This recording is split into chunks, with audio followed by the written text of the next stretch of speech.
ಜೇನ್ನೊಣಗಳು ಗುಂಪು ಗುಂಪಾಗಿ ಬಂದು ದಾಳಿ ಮಾಡಿ ಕಚ್ಚಿದ್ರೆ ಸಾಯ್ತಾರೆ.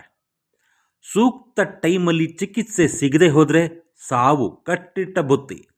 ಅದರಲ್ಲೇನು ಆಶ್ಚರ್ಯ ಇಲ್ಲ. ಆದರೆ ಇಲ್ಲಿ ಕಚ್ಚಿರೋದು ಒಂದೇ ಒಂದು ಜೇನ್ನೊಣ.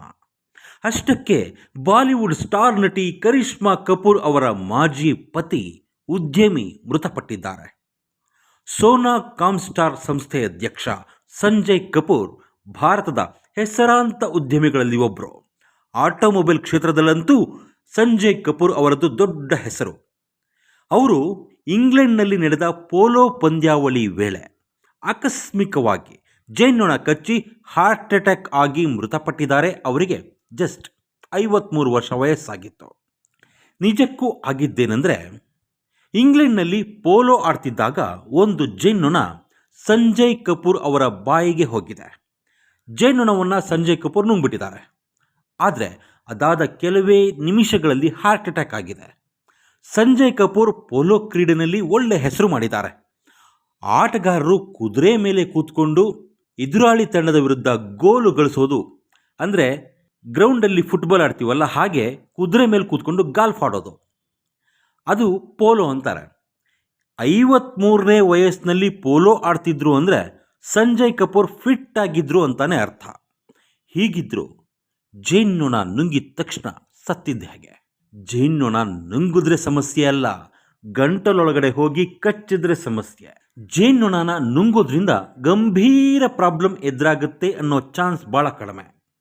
ಆದರೆ ಹಾಗೆ ಗಂಟಲಿಗೆ ಹೋದಾಗ ಜೇನ್ನೊಣ ಇನ್ನೂ ಜೀವಂತವಾಗಿದ್ದರೆ, ಒಳಗಡೆ ಕುಟ್ಕಿದ್ರೆ, ಆಗ ಗಂಟ್ಲು, ಅನ್ನನಾಳ ಅಥವಾ ಶ್ವಾಸಕೋಶದಲ್ಲಿ ಒಂದು ಸಮಸ್ಯೆ ಸೃಷ್ಟಿಯಾಗುತ್ತೆ.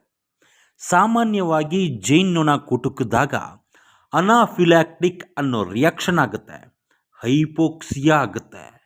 ಹಾಗೇನಾದರೂ ಆದರೆ ದೇಹದೊಳಗೆ ಸೂಕ್ಷ್ಮ ಭಾಗಗಳಿರ್ತಾವಲ್ಲ, ಅಲ್ಲೆಲ್ಲ ಊತ, ಉರಿ, ಹೃದಯದ ರಕ್ತನಾಳದೊಳಗೆ ಅಲರ್ಜಿ ಶುರುವಾಗುತ್ತೆ. ದೇಹದ ಹೊರಗೆ ಅಲರ್ಜಿ ಆದರೆ ತಡ್ಕೊಳ್ಳೋದು ಕಷ್ಟ.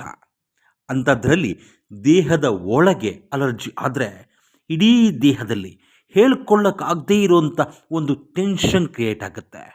ಆಗ ಹೃದಯಾಘಾತ ಸಂಭವಿಸೋ ಅಪಾಯ ಜಾಸ್ತಿ. ಸಂಜಯ್ ಕಪೂರ್ ಅವರಿಗೆ ಆಗಿದ್ದು ಇದೆ. ಆ ರೀತಿ ಆದಾಗ ಚಿಕಿತ್ಸೆಗೆ ಸಿಗೋ ಟೈಮ್ ತುಂಬ ಅಂದರೆ ತುಂಬ ಕಡಿಮೆ. ಇನ್ನು ಸಂಜಯ್ ಕಪೂರ್ ಮತ್ತು ಕರಿಷ್ಮಾ ಕಪೂರ್ ಅವರ ಮ್ಯಾಟ್ರಿಗೆ ಬಂದರೆ, ಸಂಜಯ್ ಕಪೂರ್ ಅವರನ್ನು ನಟಿ ಕರಿಷ್ಮಾ ಕಪೂರ್ ಮದುವೆ ಆಗಿದ್ದು 2003ರಲ್ಲಿ. ಸುಮಾರು 10-12 ವರ್ಷ ದಾಂಪತ್ಯ ಮಾಡಿದ್ರು.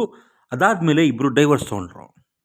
ಅವ್ರಿಗೆ 2 ಮಕ್ಕಳು ಇದ್ದಾರೆ. ಅದಾದಮೇಲೆ ಸಂಜಯ್ ಕಪೂರ್ ಪ್ರಿಯಾ ಸಚ್ದೇವ್ ಅನ್ನೋರನ್ನ ಮದುವೆ ಆದರು. ಕರಿಷ್ಮಾ ಕಪೂರ್ ಒಂಟಿಯಾಗೆ ಬದುಕ್ತಾ ಇದ್ದಾರೆ.